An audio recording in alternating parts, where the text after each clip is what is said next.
I'd love to hear about your journey. Okay. It's like a fireside of stories or a kaleidoscope of stories. Sorry, I've been talking a lot. Um, and it starts that when I was very young, and I know a number of people have experienced this. I was probably about three, but looking at my parents, I'm thinking, who are you? Why am I here with you? It's like not recognizing them. Um, and then I had an experience when I was 8. Now, my mother, bless her, had mental health problems and they were undiagnosed because in those days after the war, the only treatment you get is electric shocks. So my father was truly in love with her and she was with him. Um, wouldn't do anything about it or couldn't because he wouldn't let her go through that, and quite rightly so. So she didn't have medication. So we grew up, my two sisters and myself, who are older than me, um, with someone with psychotic tendencies quite often. So the worst ones were at night, and she used to walk in her sleep. So we used to lie in bed thinking, is she walking tonight? Waiting for those footsteps along the wood, waiting for the creaks, because it could be dangerous. And she thought she was fighting someone that was trying to kill her. So she used to come into my room I shared with my sister, and we'd be lying there, and you have to keep very, very still because if you move, she would attack. And my father used to come in and just put his arm around us. Come on, Bet, come this way, very calmly. And that's fine. But some nights he didn't hear. And I'd wake up and see her big, crazy brown eyes about 6 inches away from my eyes. And I'm looking at a rabbit in headlights. Don't move, don't blink, don't do anything, just stay there. And then after those couple of seconds, she'd move on. And then she'd hit a cupboard or something, and then she'd be hammering on the cupboard, thinking that the cupboard was attacking her, or that because she suffered from claustrophobia as well, very badly. And she always felt locked in. She went through a lot of suffering, mental suffering. So this would happen about 3 or 4 times a week. And so we never really had a good sleep. Because you always, even if you had a good night, you was always expecting these footsteps to come across. Um, and in the daytime, yes, she used to have these moments too. Um, and one day you could drop something and she'd, shout at you or whatever and couldn't because she's full of anxiety. She's full of anxiety. So anything could trigger her off.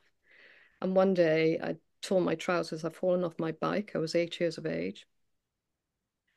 And I thought, oh gosh, so you kind of go running up the stairs and you hear your name being shouted at, and she's been making pastries, so she had a rolling pin, and you could hear her calling you. So I came down and I used to hide into the dining room table with my dog, which was a Sheltie sheepdog, and he knew and he was terrified.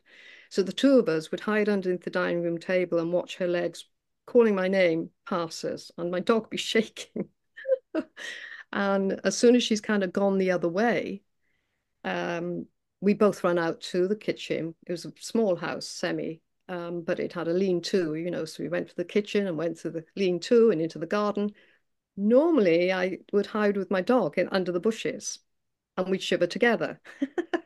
Hmm. I don't know why I'm laughing about this because I always remember my poor dog, his little legs. Um, and I didn't. He ran under the bush and I turned right towards the back gate, but the back gate was locked. And I was running down this path and the garden wasn't that long.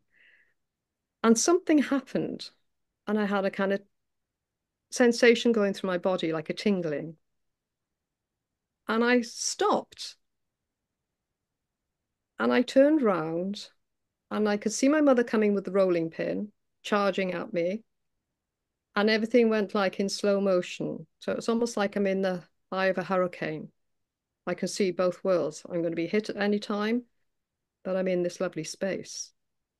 And I don't know what happened then, but whatever was happening, she came towards me at full force and then started to slow down. So, of course, this was happening quite quickly. And then she stopped and gave up. She swore and gave up, which she'd never done before, and turned around and mumbled going back into the kitchen. And I looked at my dog and he looked at me and he was going, "What were you doing? What were you doing? You're supposed to be with me." um, and I said, "It's okay." And I went over to him and gave him a hug and he was shaking like mad. And I said, "It's okay. Come on. It's okay. We can go back in now." And it just fizzled out. And I didn't know until later on, like I'm feeling it now. I didn't realize it was a point of awareness because actually what I could see looking at my mother,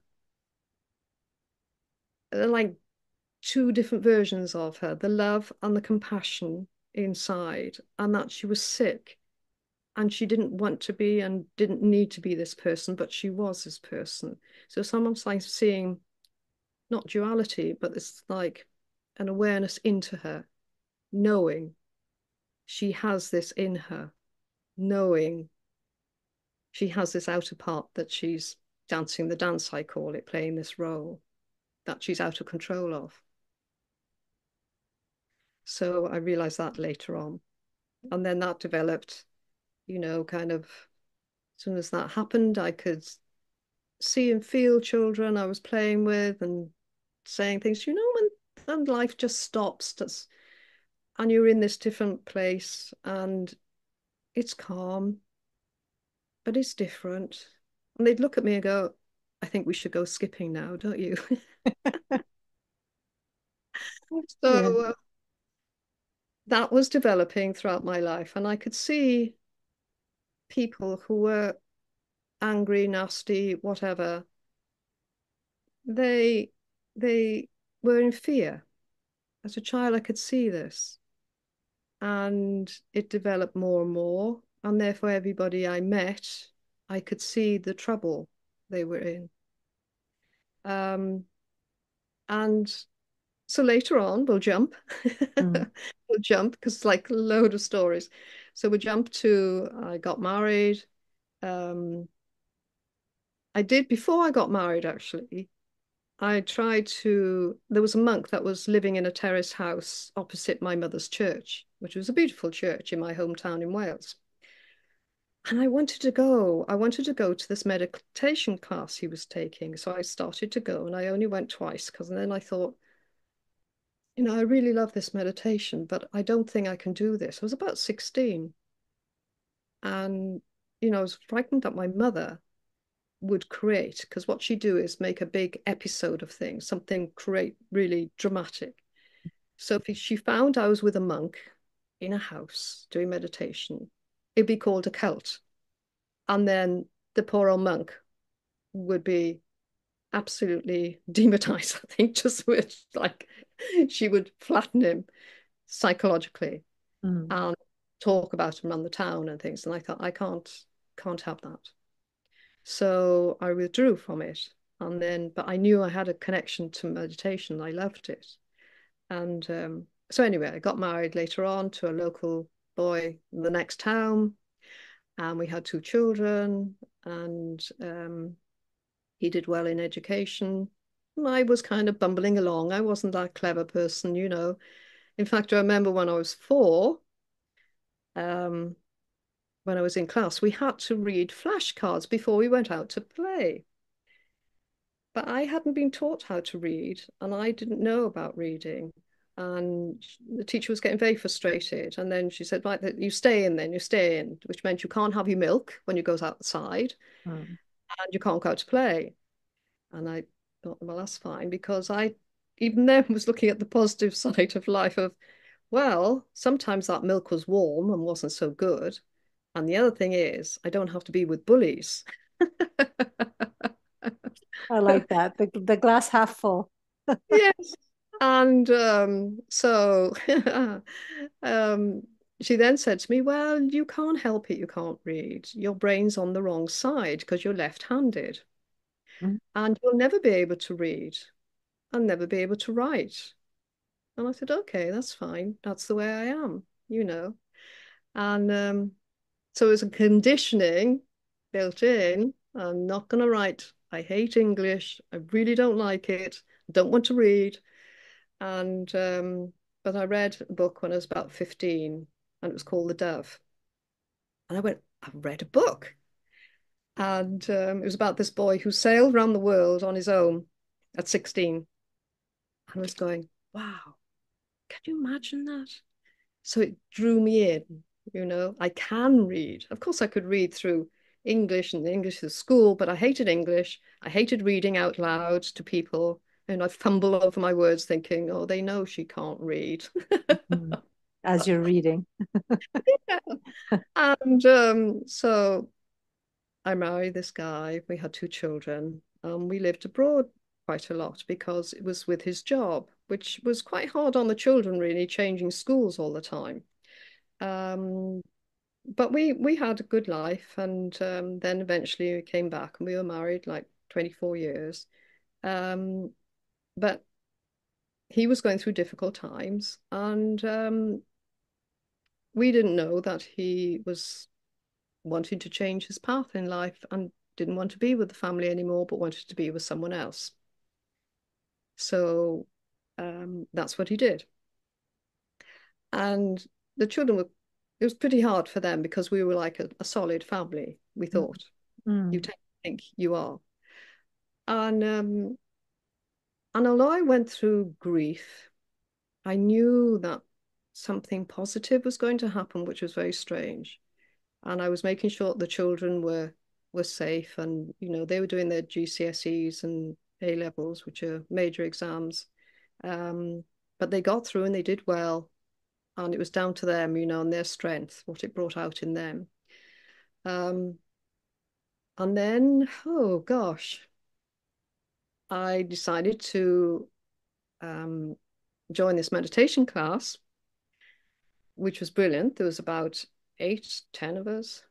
Um, And about just a couple of months after being in, the group said, oh, we're going to the Himalayas.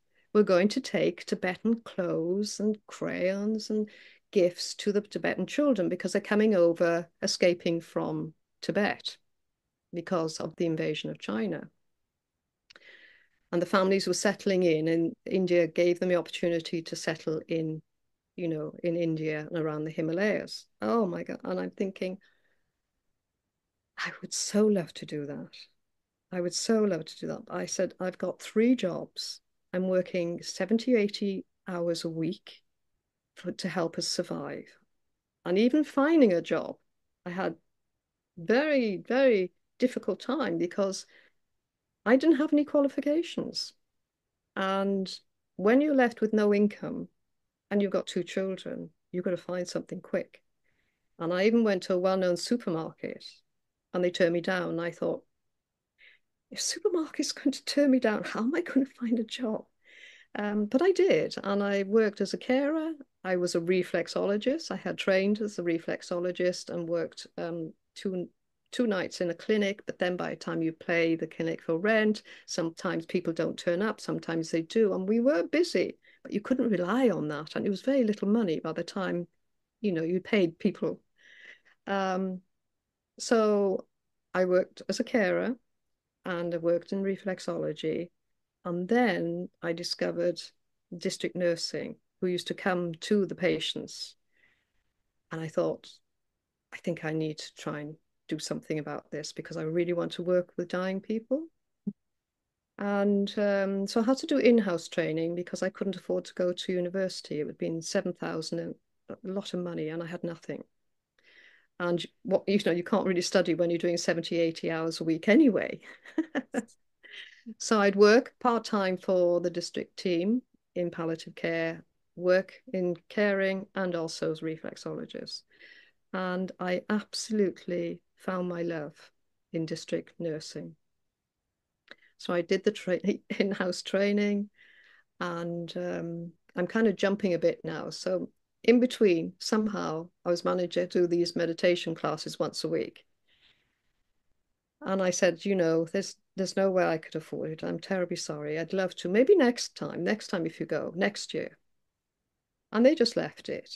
And about 8 weeks, 9 weeks before they went, and I went into class with them, they said, we've collected for you. You've got a flight to come with us to the Himalayas, a return flight.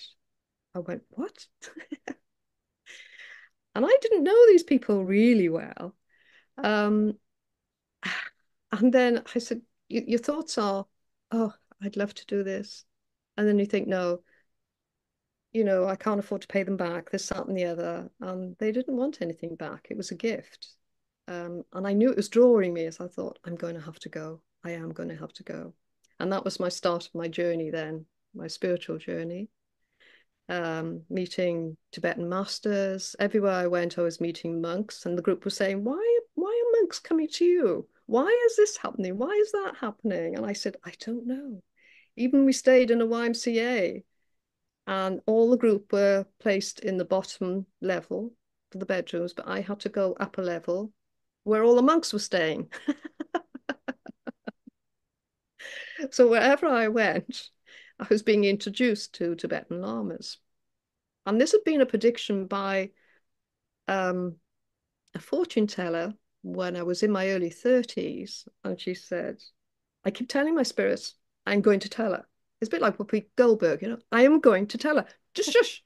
And I thought, but what's going on? And she was a person that smoked like mad, and you're kind of trying to find her. And she's going, I'll tell her, I'll tell her. And she said, you are going to meet Tibetan monks and your life is going to change. And I said, where am I going to meet Tibetan monks in England? They can be walking down the street. And yes, I did. And the stories go on. One of my teachers it was through another Lama who passed away. And I said to this Lama before he passed away, because I could just feel this compassion from him. I said, would you be my teacher? Now, normally, high monks, I call them, or advanced monks or evolved monks would say, of course. And he said, I don't think this would benefit you. Okay. However, I think you should have my master. Go to him. Oh, okay. And this poor monk, he died, he was about 40, he died of liver cancer, and he knew he was dying. So that's why he was moving me on. But his teacher was one of the Dalai Lama's teachers. And actually, they teach one another. So my teacher, His Holiness Sakatrizin, was the embodiment of wisdom. And His Holiness, the Dalai Lama, is embodiment of compassion. So they share their teachings from their own section. And I didn't know for years he was the Dalai Lama's teacher. I used to be sitting in a little place in a room in England where it used to come across upstairs in the Tibetan family. We'd have teachings and initiations and then one time I wanted to go for this particular initiation, but I had to go to India for it. And it took 5 or 7 days. I was there 7 days. And of course, when that had finished, we opened the doors because there was like a long life prayer that was going to be given by His Holiness Sakatrizin. And I thought, oh, that's nice for people. And of course, we open the doors and then we see thousands and thousands of people. And I'm thinking, he's quite well known, this guy. I see monks coming from America and nuns coming from America, and some I recognize from books. And I'm thinking, he really is known. And that's where I found out that he was one of the Dalai Lama's teachers. Wow. And then it just kept moving along like that. So I had a desire to keep working with palliative care. So I was back and forth when I wasn't working on my leave time or holiday time. I pay my own flight. I'd say always save up my own money, pay my flight, and just go and work with palliative people all over India. So it might be with doctors or a doctor in the Himalayas where you sit on a seat and about 100, 200, 300 people will come and wait, and they've taken like 3, 4 days to get to you just to get that help from the doctor. And he had a different way of analyzing by looking at their eyes, looking at their nails. This is happening, that's happening. You have a lung problem. Right, go to the tent there. They will get you help. And then the rest, like 200 odd people, would have to go back home again because we'd only have about 4 hours. And that would happen about once every couple of weeks. So then it moved to, I worked with lepers in central India. And I also became a cruise counselor and Samaritan. So I was learning about grief and your own grief. And my whole life became about grief and our sufferings. And why are we in sufferings? So I had learned from my teachers, as well from grief, how we don't need to be in sufferings. And that we grieve, and this is what I discovered, nearly every day. Because we might lose a bracelet, lose this, lose that, lose our money, lose our car, lose our house, lose our... Nearly every day we grieve. Oh, I wish I could have that bracelet back. It was my mother's, it was my grandmother's. Or... So nearly every day we have these grieving moments. And it's learning not to suffer, not to put you in that suffering of, I wish, I wish, I wish. So this was creating in me. And I carried on with more of the palliative care down in south in India. So I've been in different parts in India working with palliative care. And I'm still working as a district nurse. But I decide then, what is 1 year out of your life? Nothing. So I rented out my house. I left the NHS for a year. And I found a company and I said, put me anywhere in the world. Perhaps people won't go to, but it has to be with palliative care. And they found a place in a forest in Thailand, and you'd be working with a team and palliative. And I said, that sounds great. So a year off, and that's what I did. So when I flew out, I met with the company and they said, there's been a slight change. Oh, there's a political thing going on, so you can't work where we thought you could work, but we'll find you something. It would take a couple of weeks. So there's stories in those 2 weeks as well. And in the end, it ended up saying, we found you a place. It's very similar. And I said, oh, good. It's 8 miles inside of a jungle, right? Um, there's lots of patients there, full-blown AIDS, right? There isn't medication, right? And you'd be alone, right? Then let's do it. So we drove 12 hours down, and I can't tell you, there's so many stories.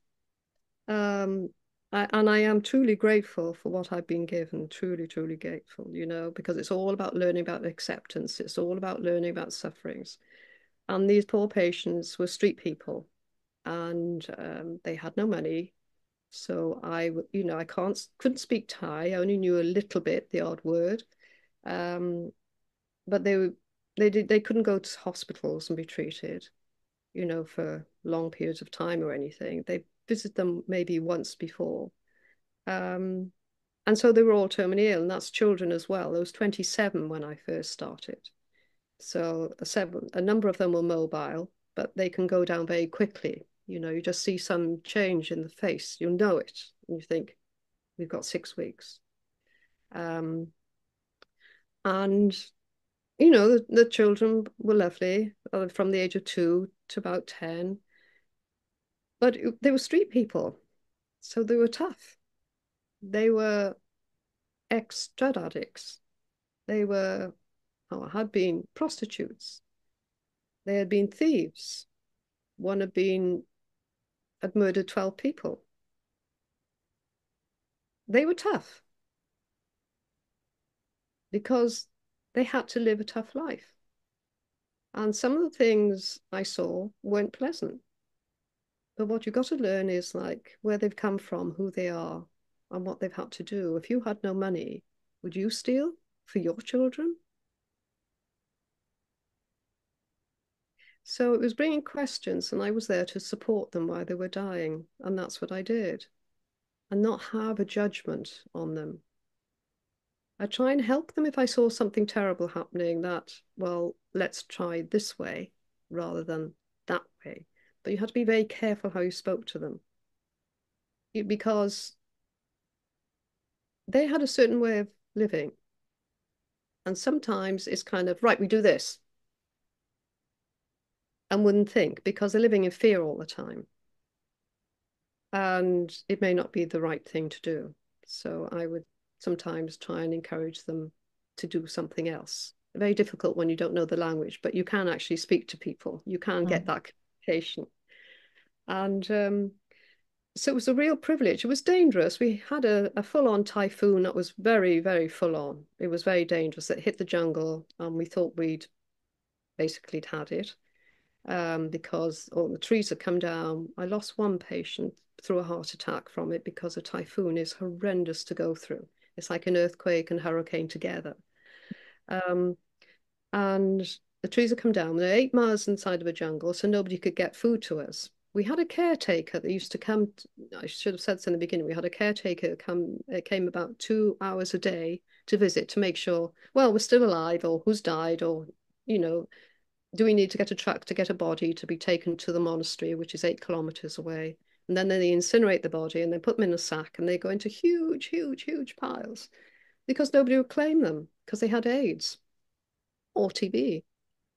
And so at times I had to be careful, but every time I tried to get gloves in or tried to get someone to bring gloves in, you're in a jungle. They last a week, they disintegrate. They just fall off your hands. So the conditions were raw. Sometimes I lived off, well, most of the time I lived off boiled rice and raw garlic. And then it came past this time of year, I think it's like October. Um, and the termites came out, thousands. So in your room, they'd be marching everywhere, eating your clothes, eating the wood, eating you, everything they possibly could have. So, of course, when I went to eat my rice, and they kind of, so it's like an invasion straight onto the rice, eating the rice. And I'd be trying to pick them out, in the beginning and thinking, it's either I'm going to die with lack of food or I'm going to have to eat them. And I had to eat them. And I kept telling myself, oh, it's a form of protein. Form of protein is really good for you, Sue. Oh my goodness, Sue. Yeah, that was a year, no, just under a year. And I'm telling you, just how long have you got? Because then this is why the book was written, because the Ascended Masters then came to me and said, this book has to be written for people to know, understand sufferings and how to get themselves out from it, Mm. how to learn to accept. So, it did end up that very quickly presence came to me in the jungle, and my ego was there. And this, I was thinking, how are we going to get funds? I'm sitting on this wall, it's getting dust, and everybody was settled in. The patients were settled, the mobile patients were settled, children were settled. And I'd sit and I just contemplate. And I think, how do we get funds in here? We tried the charities, we tried in England, in Europe, everywhere. No one replied. No one could help. No one would help. And except for one little charity in Thailand said, I'm terribly sorry, we're desperate ourselves and we're looking for help. One charity replied, which was a little sad but understandable. Mm.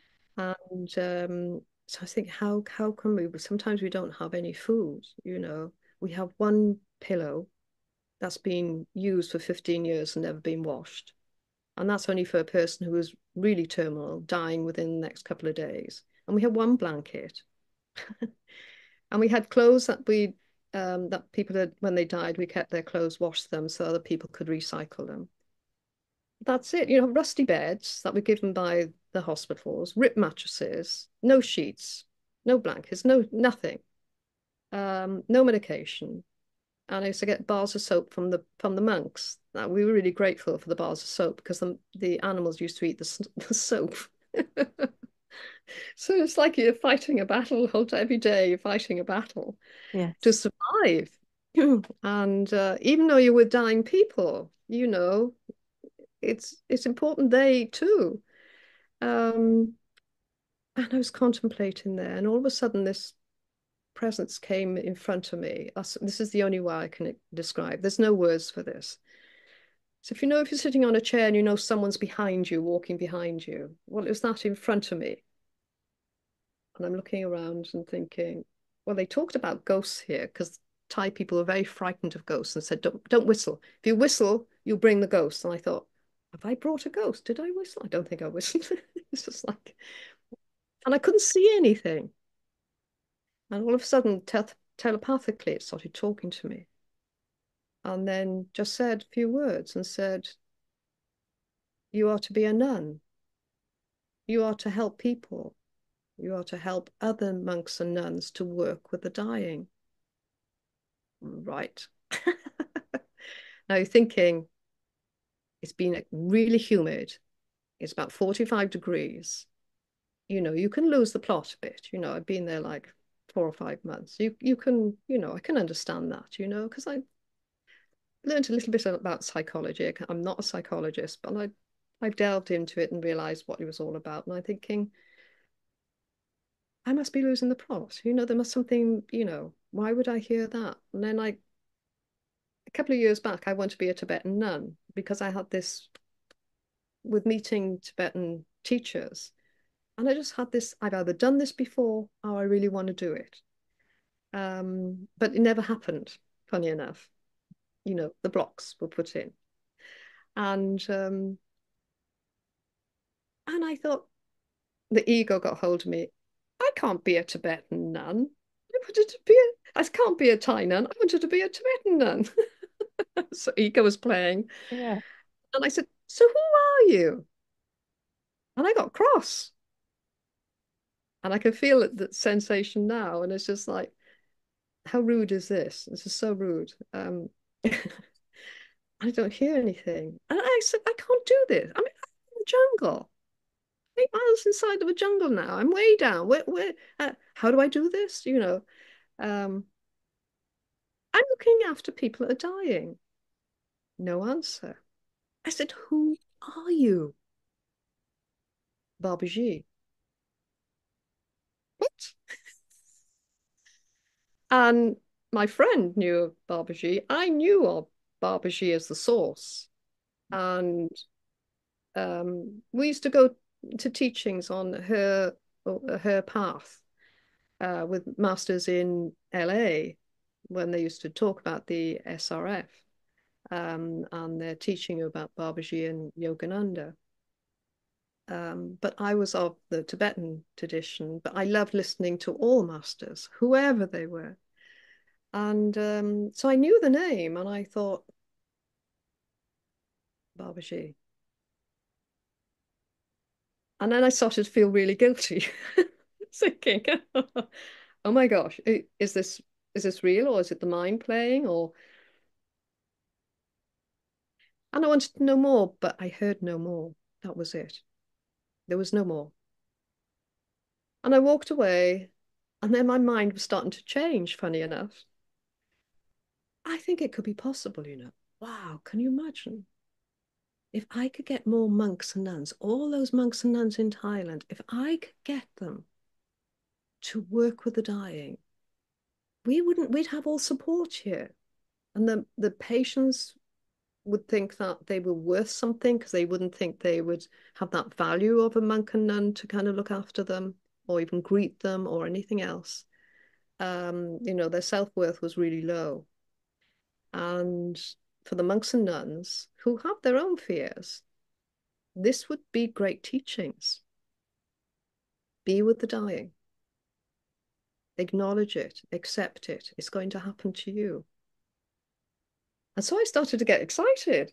I thought, yes. Now, before this, before going into the jungle, I just popped into a place, a temple called Wat Arun. It's very famous in Thailand. It's the King's Monastery. It's a beautiful steeple. It's right on the river, and that's all lit up at night. And I thought, I've always wanted to go in there. I didn't have much interest in Thailand. I didn't know much about Thailand. And I thought, I'll go there. And I only had a day or so before I was going to go down to the jungle. So I was lying on the grass then. I was looking up this steeple. I thought, this is such a beautiful place. And the senior monk came towards me and I got up. He said, don't get up. And I said, oh, no, it's okay. And we had a chat and he told me one or two things about why he's there. And he was the senior monk who was running the monastery. The abbot was very old, but he was the next one down. Lovely guy. And so we had a chat and he said, why are you here? And I said, I'm going down to the jungle. And but time was up, so I had to go. And I said, it's been lovely, speaking with you. And he said, you may consider one day being a nun.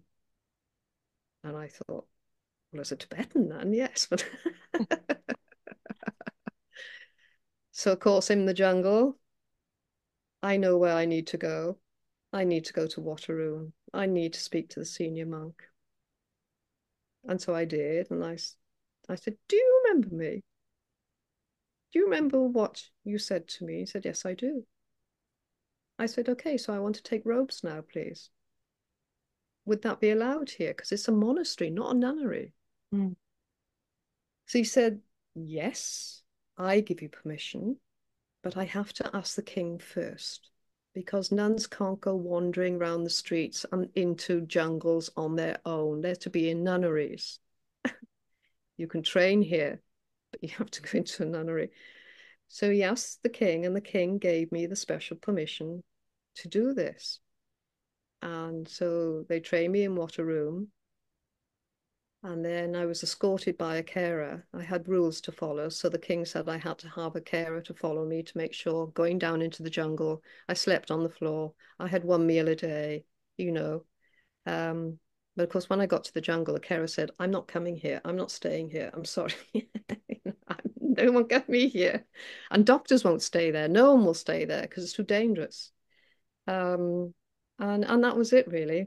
And my life just kind of carried on um, until jumping, lots of different episodes. And one one day, my second sister, were very close, and she passed away in Wales.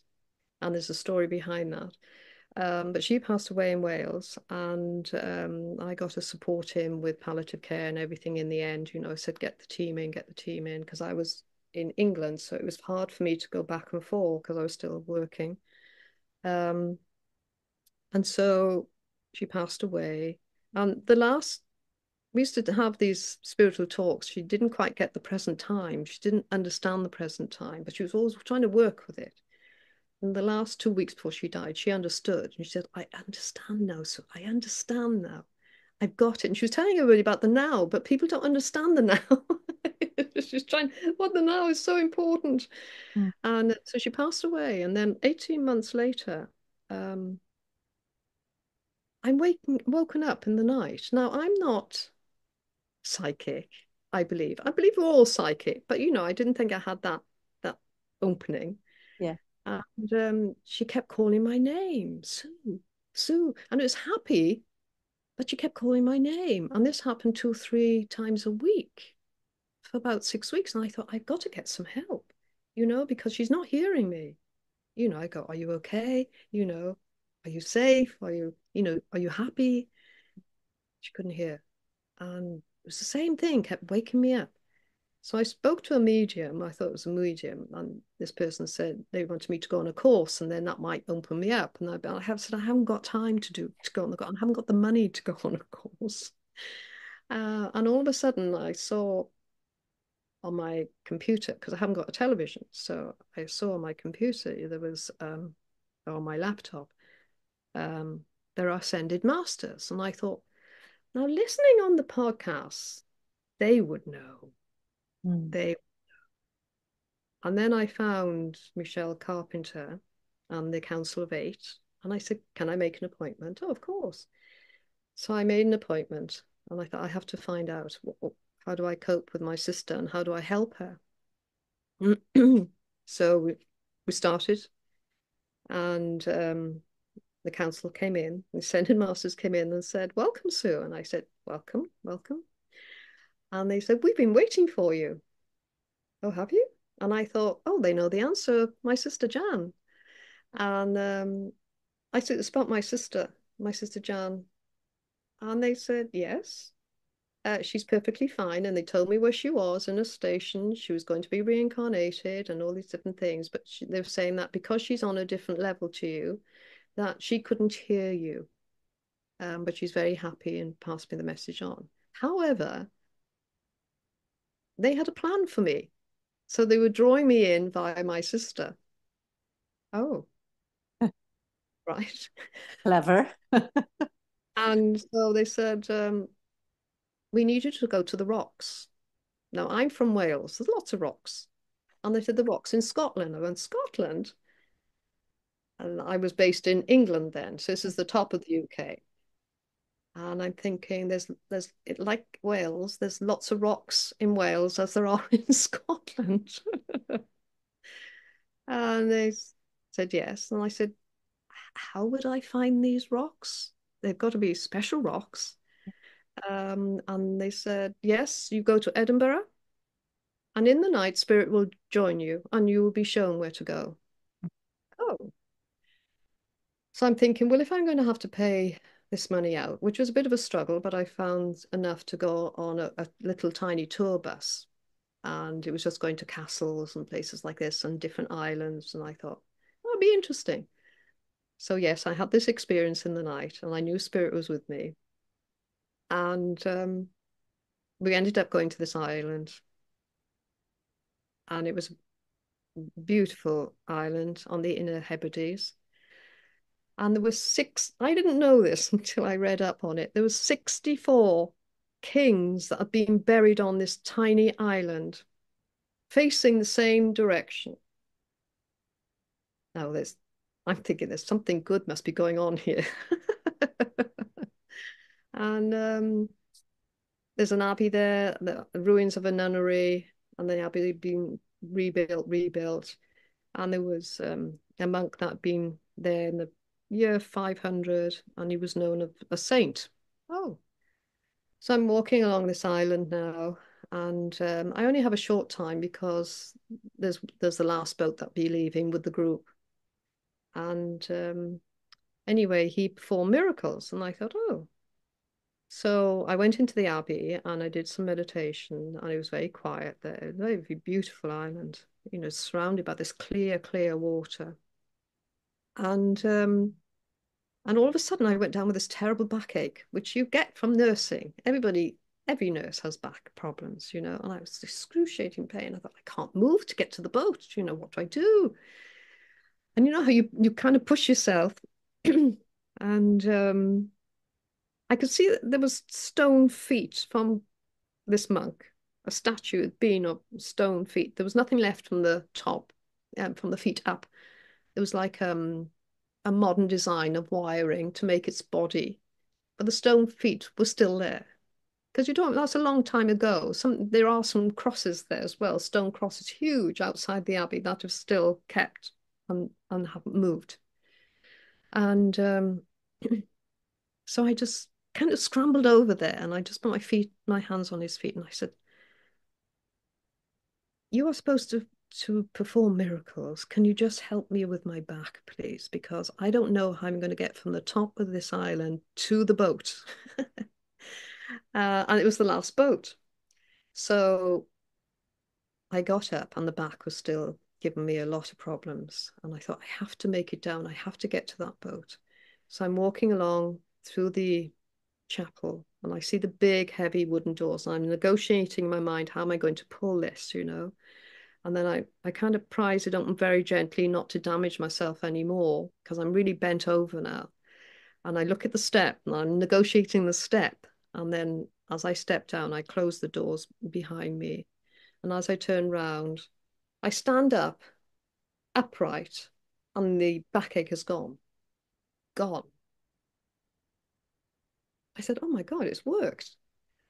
And there's a tiny chapel next door where they built this chapel for the monk. And he was buried underneath, apparently, because of all the miracles he'd created. And I thought, I'm looking at the boat. And I thought, they're not loading yet. They're not loading. So I thought, I'd do a quick meditation just to say thank you. So I sat there on the chair and I was thanking and I'm so grateful for what you give me because I said only till tomorrow. Just give me the back relief till tomorrow. And because I'd be home then. And so as I'm sitting there and I'm coming to again, this sensation suddenly started to happen inside me, vibrating. And I didn't know what was happening, but I was just sitting there. And I can't put words into this. I have to describe this in a way in the book because it's the only way I can describe it. But it's just like this opening happened, and this it's like some force of light comes through like that, and it comes into the heart, and it's white, and then it opens up like a lotus flower bud, and then it just surrounds you.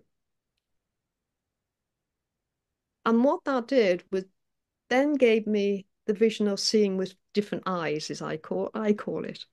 When I can connect to the sea, I connect to the birds, I connect to the earth, I connect to everything. It's like a picture I'm being shown. And I'm kind of like in bliss, drunkfulness, I call it. I don't know what else to call it. I am drunk with bliss. Euphoria. I'm wonderful. I'm happy. I'm just kind of, oh my God.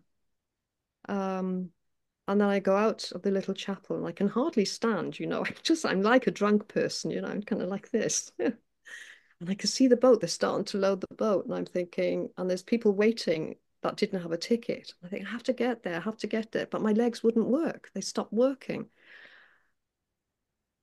And I thought, just for that moment, these moments were happening. It's like, it doesn't matter really. I'm connected to the earth. I'm connected to the sea. Oh my God, there's a wonderful stone there. You pick up the stone and you get caught up in the whole kind of glory of it, the blissfulness. And then a thought comes back, you've got to get the boat. And then my legs stop to work again. And I make my way down the lanes, carefully, because I'm like a drunk person. And I get halfway down, like, oh my gosh, there's another stone. I've got to pick this up. I got to pick it up. And I'm in love with the stone. I'm in love with the stone. My God, because the stones have water and energy. And it's like I was connecting to everything. And I eventually get going again. And then as I'm approaching this gangway that's about to be lifted up, I'm kind of waving my ticket in there, running awkwardly to this poor man that's about to lift it up. And he could see me, so he let me on in the end, thank God. And I went upstairs and I sat down and went back into that state again and just felt that beautiful cool breeze against your face. And I was just enjoying every single moment of life. And that's what the Ascended Masters gave me. And then after that, I went to see them, and they've instructed me to do other things since then. So there's been other awakenings, as people call it, and other instructions they have given me. So my book goes up to the island, my whole journey, how Wow. to help people out of sufferings from grief.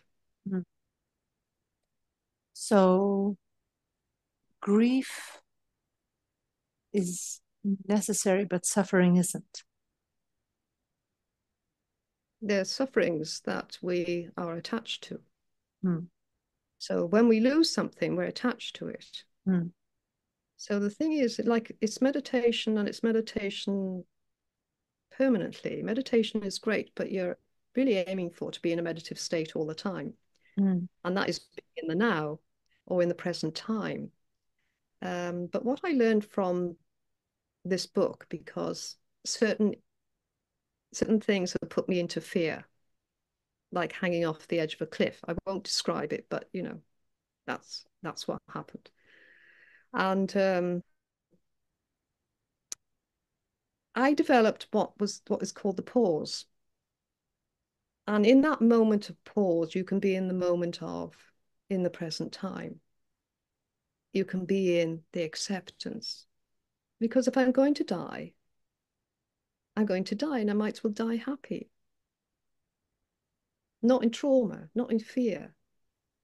So there was this pause that was happening throughout my life. And I realized it's in the moment of the now. So if we develop these many pauses in life, we'll be in the present time more often.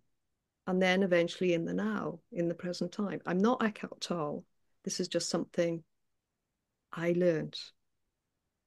And so when we have attachments or aversions, aversions being fears, attachments needs, and we can't do without these needs, or we can't go anywhere because of these fears, we bring our own sufferings.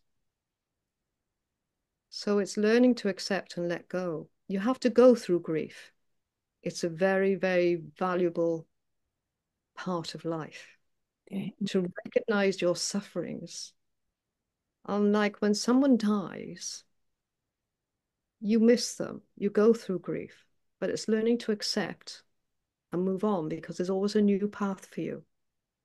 And that new path can be very beneficial for you if you learn to let go. And why wouldn't you let go of your loved one when your loved one could be saying, please let go, please have a happy life? Would your loved one want you to kind of hold back and be in depression or shame or isolation? I don't think so. I don't think so. So it's learning about grief and every moment of grief, and it's learning about the pause. And the pause, I'm really keen for people. I'm teaching it in meditation classes because it's really valuable. It has actually saved my life at one time, and Mm. that's in the book because Yeah. there's so many slider stuff for these stories. Yes. It's like, Wow. with Indiana Jones or someone. Yeah, Oh, yeah, it's very captivating. And honestly, like I like just listening to you, I've been transported to all these different places. It's amazing what you've done in a lifetime. But I see also like this thread when you first started and you spoke about the time where you were running to the gate and the gate was locked and your mother was behind you and angry. with their And there rolling pin. with the rolling pin. And there it was, that pause, Sue. Exactly. That's where it first started, but I didn't Yeah, recognize those. yeah. I didn't know words. Couldn't read anyway. I was told I wouldn't be able to read. And then the master says, "Now you write a book," and I was going, "Me, me write a book." And it ended up being 76,000 words, and the first 58 were done in 6 weeks. Wow, wow, wow. But then the rest was left to me. They called it wishy-washy. Yes, okay. Wow, wow. So Um, the thing it- is, we have these ascended masters to help us. They are coming through the veil. They want to help us. They've walked our walk. mm, They've done this themselves. They've been in the sufferings and they've become enlightened. mm, So what they're trying to do is help us. And they're always so willing to talk to us, as I have found out. yes, yes, So yes. yes, it's just like there's so many stories. That's why it had to go in a book. And then there's a lot more that's coming after that. But um, because I was a cruise counselor and worked with Samaritans, I was offered then to go to Sarajevo at the end of the war and work with people from the concentration camps and counsel them, so I did that for 2 years, not altogether, 2 years consecutively. We could only work 2 weeks of the year because it was very, very traumatic. Mm. So you had to listen to a lot of very difficult stories. Yes. So all that's in the book as well. So there are some really happy moments, and I'm not advertising the book. I'm not very good at doing this. I mean, the masters are saying, they said to me, read this book. You've got to go read this book. The masters are saying that's what you've got to do, and I'm saying, books are expensive now, and that someone buy the book and then share it. Mm. Buy and share it. You know, and going back to people that are suffering, so when you talk to people in the concentration camps and what they've been through and what they're still going through because of the damage that's to their body or whatever, some of these people can't even sleep at night because they still got shrapnel all in their head and it can't be removed and the skin has grown over it. And so when you lay your head down, you're lying on metal, Mm. and that's only a small amount of suffering, I heard. So I think what the master's saying, because I've seen the sufferings and I've seen these things, and I don't have a judgment on any of this. Wars happen in life. They shouldn't, but they do. Yes. So we're to help one another with compassion. Compassion is very, very, it's built in all of us. Yeah. I want this to kind of people release their sufferings and know what compassion is, really what it is. Because we all have it, but we all bury it. We bury it with our layers and layers and layers of conditionings and fears and aversions. Yes, because what is that belief maybe about needing to hide compassion? Because if you let it out, what's going to happen? You're going to get sucked in, you're going to get hurt uh, by feeling compassionate towards those who are hurting. That maybe Fears, our fears, not uh, wanting to feel, and then you have to look at why don't you want to feel? What yeah, makes you feeling? Why have you shut this down? yeah, Or yeah, all sorts of different reasons. And there's no judgment. Like people, to me, people who judge are judging themselves. yeah, So I just put little captions in the book. Look, just try this, don't judge, because you're judging yourself. yeah, Try this, because so the simplest test. I'm a simple person. I'm not a clever person. But I truly believe in compassion and that if we can be more like this to one another, mm, learn from our own sufferings, they're valuable. They're so valuable.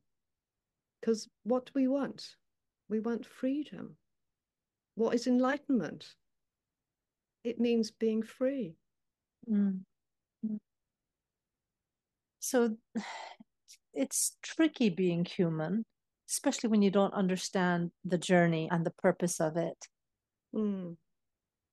So if we're here and let's say trials, difficulties, anguish, fear is on the path. And it's not like it shouldn't be on the path, it's part of the path. Like you said, there are gifts Mm. in grief, for example. Each one. Mm.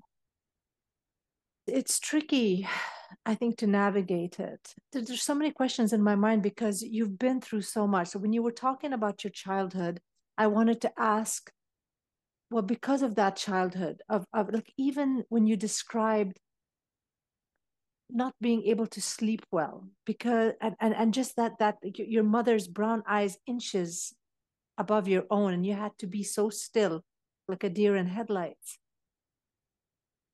Growing up like that, what does it do to the adult? What does it do to the person growing up if they had to, in these very tender years, grow up with that? Okay, so that's question number one.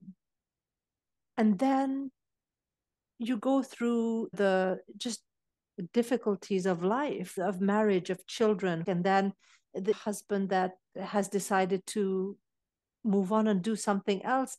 I mean, you say it in a sentence or two, but I know that is Mm. life jarring.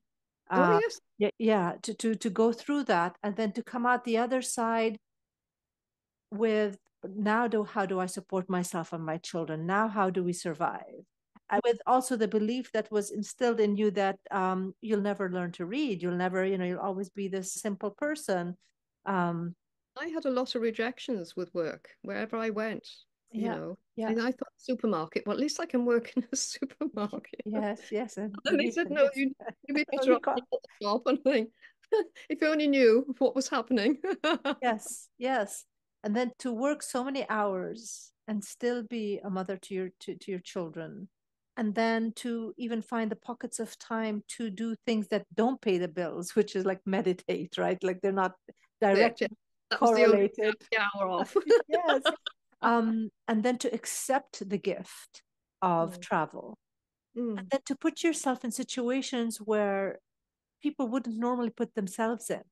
You weren't trained by the military. You're not like to go into the jungle, to spend time, like even if it was without the dangerous people, right? Without the diseases they carried, just to be in the jungle with the typhoons and the termites. It could have And been the animals and the, yes. you know, I even made friends like in the monastery.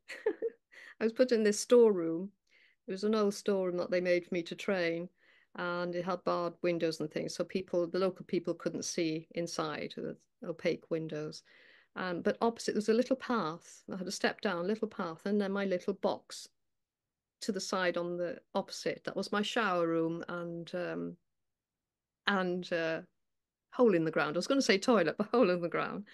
And every morning I had to be careful because I'm in robes now, and I'd step down. It could be raining, whatever. Do a quick over to the shower room. And I had to watch that monks weren't watching me either. I don't want them to know I'm going into the shower. I had to be really discreet. Mm. And I came out from the shower and I'm looking around. It seems clear. And I take a step out, and then I looked, then I looked to the right, and a kimono dragon is looking at me. She lived next door because it's a river. It's on the river, this monastery. Mm. And, I called her Alice. And every morning I'd see her and I'd say, "Good morning, Alice." And I'd speak to Long Paul, who was the assistant abbot, and I'd say, "Long Paul, I'd sit with him for breakfast, which was a liquid drink. Mm. Um, I have a kimono dragon living next door to me," and he said, "Oh yes, yes." He said, "Be careful." Yes. "The workmen that are working opposite on the building will kill her. Look after her." Oh, okay. Yes, because what I know of Komodo dragons, they're faster than they look. I know. They're Their huge, bite huge, huge. and their bite is deadly. Well, Uh, they've got a poison in their tongue. yeah, And she's throwing this tongue out at me because she's sensing. yes, And every morning I say goodbye. But we had a relationship of being distant friends, I call it. She yes, accepted me, I accepted her. And for those 6 weeks of training, I felt quite close to her, really, because every morning I'd look out for her to make sure she was safe so that I'd say quietly, "Good morning, Alice," so that the workman wouldn't notice that she was even there. I yeah, had to protect her. yeah. Uh, and that that happened a couple of times. Like I used to talk to the termites in the jungle in my room, and sorry, to the lidders. They'd be up in the corner of my room every night, and it'd be Lizzie and Leonard and Lizzie and the children, I called it. And I said, "Look, you've got all these termites down here that are eating my clothes, eating me, eating my food, eating everything, eating my little portable camera, eating my matches, which are really important because that would frighten animals away. But they don't eat termites. Um, and in the morning, by the side of my bed, I'd have these white scorpions going along the wall. So I had to take them out on a brush and then shake them outside. So you had lots of challenges every day. You had challenges. In the night, the termites are covering you as you're lying on my wooden bench because I was a nun, and they're covering me and biting me. And then after an hour or so, they go. But that happened for about 4 months, and then they disappear altogether. So the jungle was changing all the time. And then you're hit by a typhoon. you know.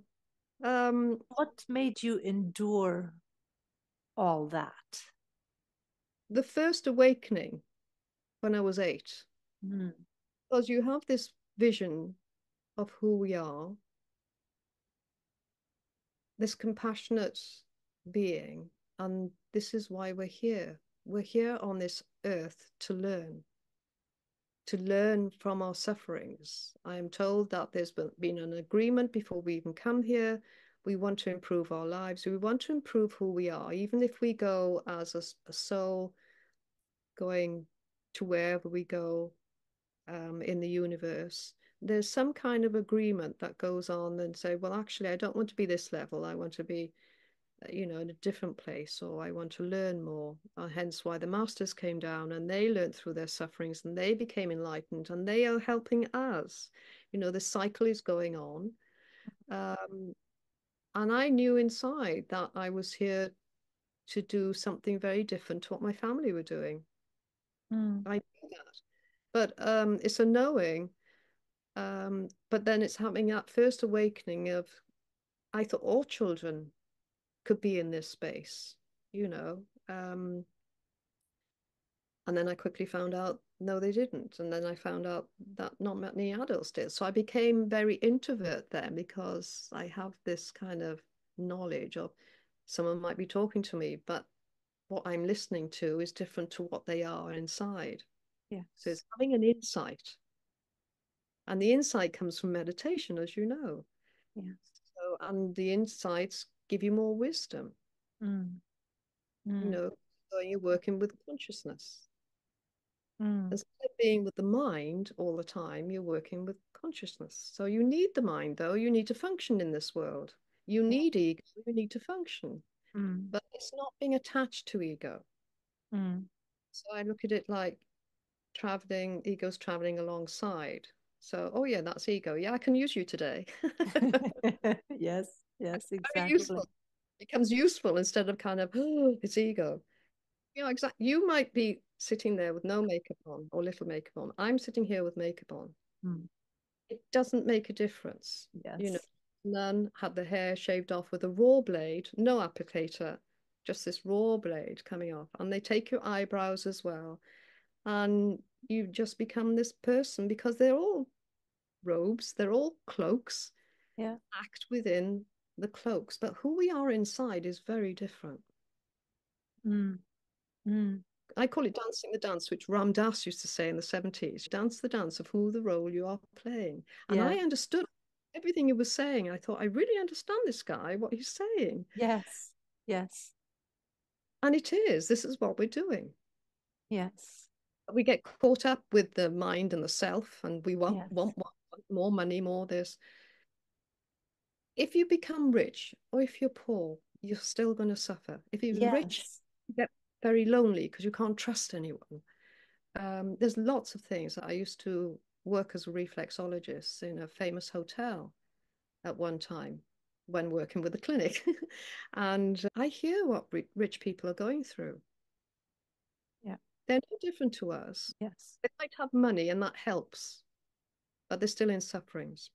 Yes, and I've come to realize this. So that's why this conversation today is absolutely beautiful for me. I am being reminded though of your time and effort and energy, and I would like to ask if you would like to continue maybe at another time as well, because there's so many questions that are also coming up from this.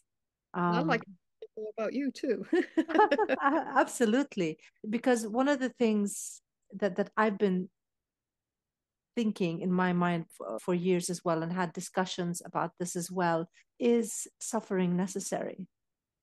And the answer that have come to find that suffering is not necessary. We make it necessary, but there is a degree of discomfort that is necessary. We come here, like you said, to learn things, and we might not learn them sitting on the sofa all day eating bonbons and watching the telly. Even then, you'll find some suffering even in that. Again, gaining weight, losing your health, in Numbness in your leg or Exactly. There'll be something, but that it comes as part of this game that we're playing, this lesson that we're learning. but then is suffering necessary? So it's that thing. And I think the pause that you speak of is a huge key, because I feel like resistance is also, it's causing the unnecessary pain.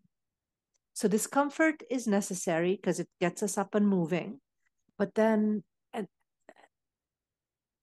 resisting what we're going through creates more suffering than necessary. And I think you're showing that, and probably more details in the book as well, of, so here you are at the edge of a cliff, here you are facing death, here you are facing a storm, here you are, It I don't was know, like things. sitting in a car, a taxi, and it went to we're in India, so the driving's a bit mad, but they are very good drivers, really They have accurate. to be, I think they have to be. Centimeter, they are very good drivers. Um, but he was trying to miss a barrier, which was on the edge of the Himalayas. Um, but as he did and swung the taxi, the back end of the taxi hit the barrier over. And my side of the car, the wheel went over the cliff, you know what I mean? And you're extremely high, you're 8,000 feet high. And my friend who has great sense of humor sitting next to me. And taxi driver, Sikh, was magnificent. His calmness was magnificent. And he was revving the car and revving the car, revving the car to get it to bounce up onto the cliff. Because there's only one other way you're going to go. And as I'm looking down, I see this way down in the distance, a broken bus, like in two or three pieces. And then the Ganges, which looks like a tiny river, which you know is huge. You can just see this tiny green stream. Well, there's only one, it has to go one way or the other, doesn't it? And I'm facing death because it could happen in a second. And as he's revving the car, the wheel on this side is churning away the cliff. You see, so the stones are coming away and all the dust, and he's determined, he's revving it. And then at one point, I shouldn't be telling all these stories, they're all in the book, but at one time he takes his foot off the accelerator to brake, but that second we go back. See, so he's braking like mad now. And my friend turns around to me and he said, "Sue, I don't fancy your chances very much." And he says it with a smile. And I put my arm linked in with his. And I said, good friends, where you go, I go. And we started kind of laughing in a way, even though we're about to go down a cliff. So you see, it's facing them, accepting I could die any minute. Yes. I'm happy the way it's going to go because you're in that pause. Yes. You're in that Yeah. moment of being in Yes. the present time. Pause is something I want to throw out there because Okay. it's so important. Yeah, I like it, and I like the wording of it. I've heard different labels to it. I like the pause, and I'd like to hear more about it. But again, I want to be respectful of your time and of your energy. We've been sitting for an hour and a half, and nobody wrote a rule that everything has to happen all today. But if you're open to it, maybe even something, maybe even taking us through a meditation. Yeah, maybe even letting people understand what it feels like to be in a pause. Maybe we can do something like that. I've got meditation classes online as well at the Okay. moment. Okay. Um, there's two or three of them going at the moment. That will be, but we could do a small session of it for people because it's Yeah. very important with meditation, and there's lots of different Yeah. meditations, Yes. and they're all good. Yes. And it all depends what suits you. You Yes. know, I was lucky to have Tibetan masters, and I learned a lot from them, especially when you're not told who they really are. Yes. That's so funny. That is so funny. Yes. Yes, I'm respecting your time as well, and it's a privilege. And I'd like to know you too. So I find people fascinating. And this is why I know I've been made to write this book Mm. because it's to help people out of their sufferings. They don't have to be there. And if you learn about grief and you learn about the sufferings and about the acceptance and all what you learn in kind of grieving in as a counselor, but you really understand it. Yeah. You can say these, anger, denial, all these words, Yeah. but some people may not know what it really feels like and how to accept it and how to let go. And there'll be another one that will come up.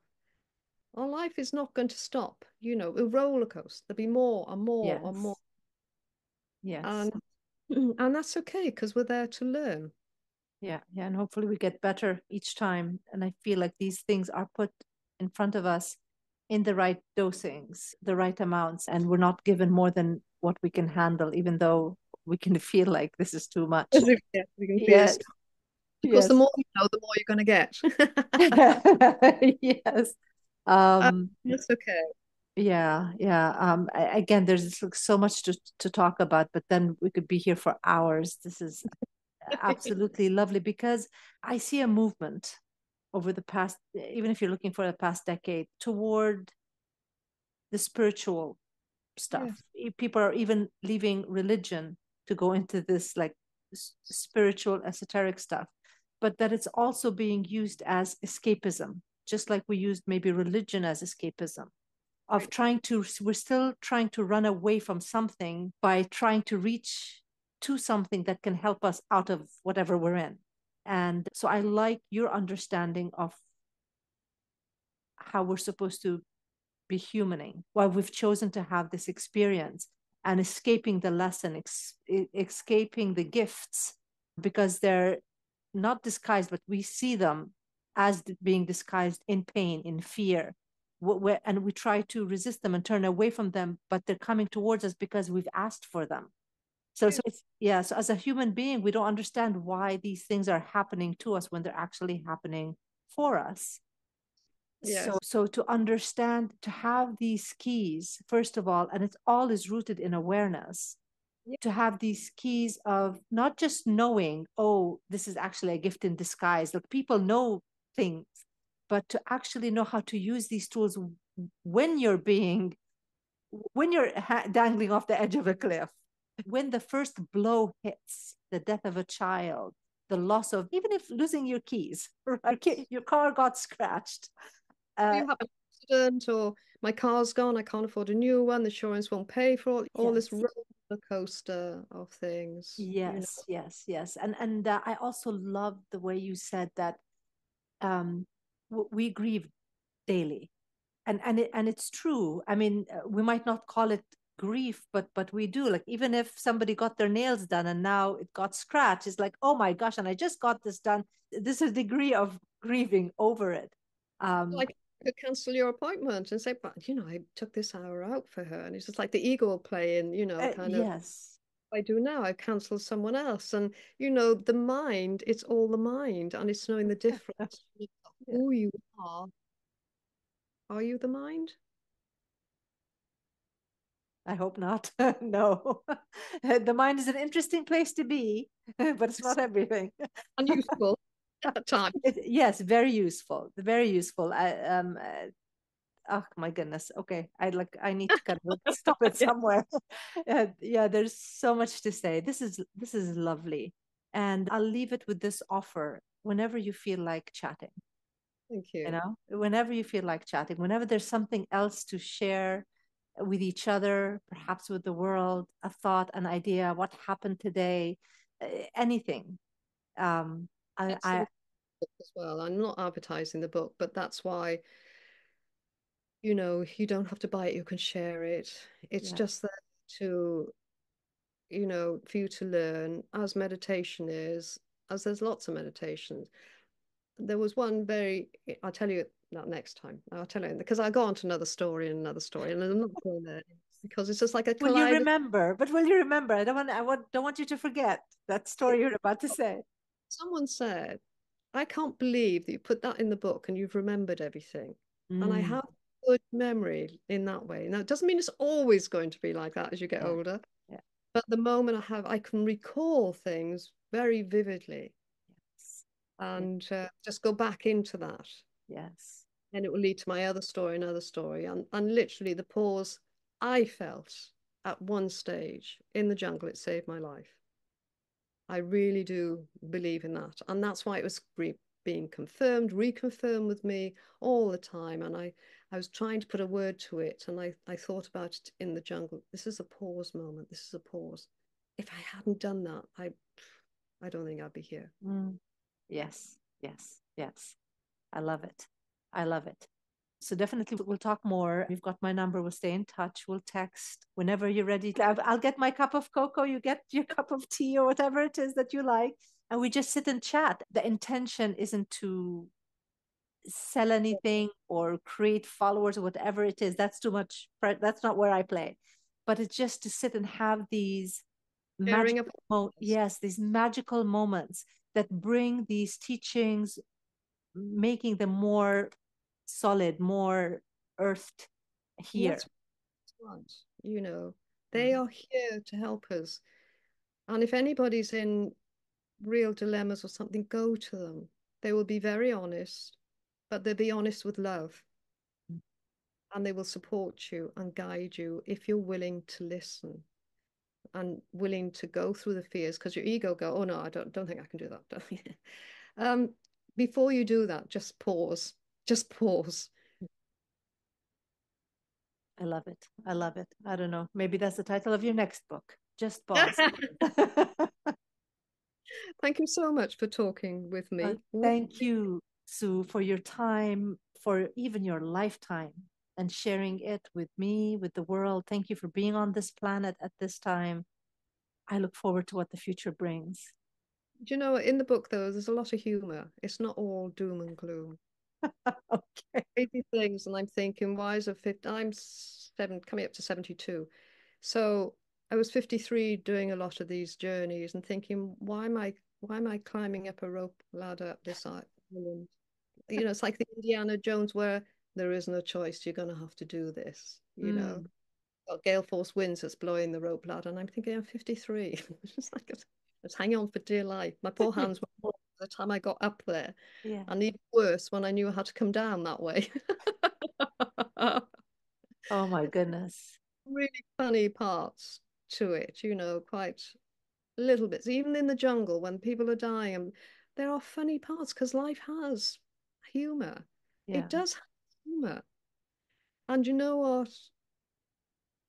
Words I really love is when two people laugh together, really laugh together, they're in bliss.